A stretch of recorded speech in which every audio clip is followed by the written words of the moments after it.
Once again, we are gathered here to mark up a bill that would frustrate the purpose of government and would put our constituents in harm's way. The regulations from the executive in need of Scrutiny Act, or the REINS Act, is a huge expansion of the Congressional Review Act that requires both houses of Congress to vote and approve for the President to sign any rule from our executive branch that is in progress. The REINS Act would grind the gears of rulemaking to a halt by requiring all major rules to be affirmatively approved by both chambers of Congress. A regulation would be blocked from being implemented if even one chamber declines to pass an approval resolution.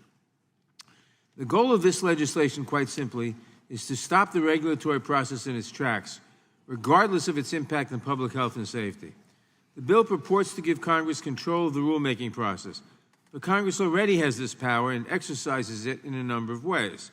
For example, Congress can delegate authority to agencies with specificity, thus limiting the scope of the agency's authority.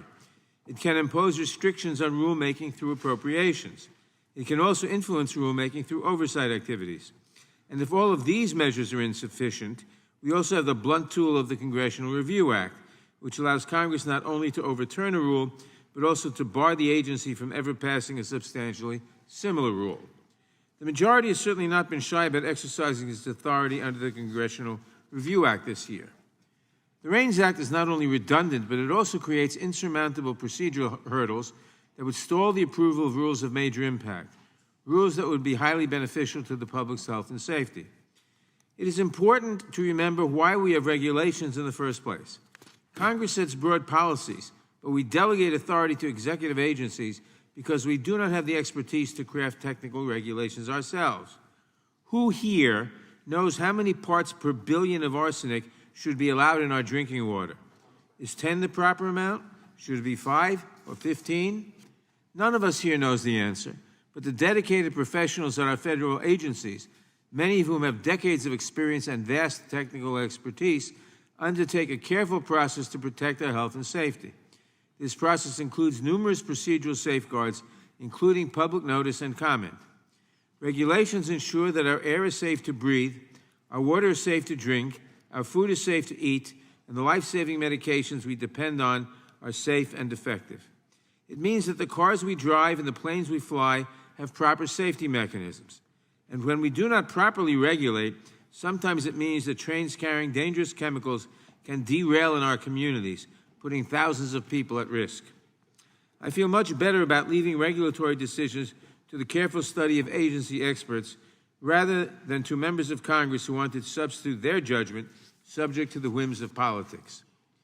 Republicans have spent decades waging an all-out assault on the regulatory process, trying to add hurdle after hurdle to the ability of agencies to issue regulations that protect public health and safety. Regulations whose benefits consistently outweigh their costs, often by many multiples.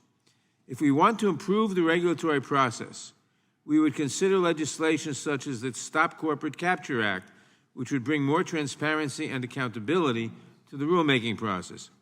But instead, we are taking up legislation to dismantle and destroy the regulatory process, regardless of the impact on public health and safety.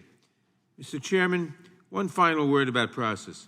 If we were to follow regular order, we would have this markup today, and then perhaps the bill would come to the floor for consideration. But consistent with the Republicans' haphazard approach to governing, this legislation has actually already passed the House as part of the majority's reckless default on America plan. That's right, we're marking up a bill that has already passed the House.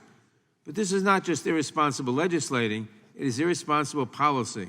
The majority plans to cut costs by cutting the very protections that ensure our health and safety. I urge my colleagues to join me in opposing this dangerous bill, and I yield back the balance of my time.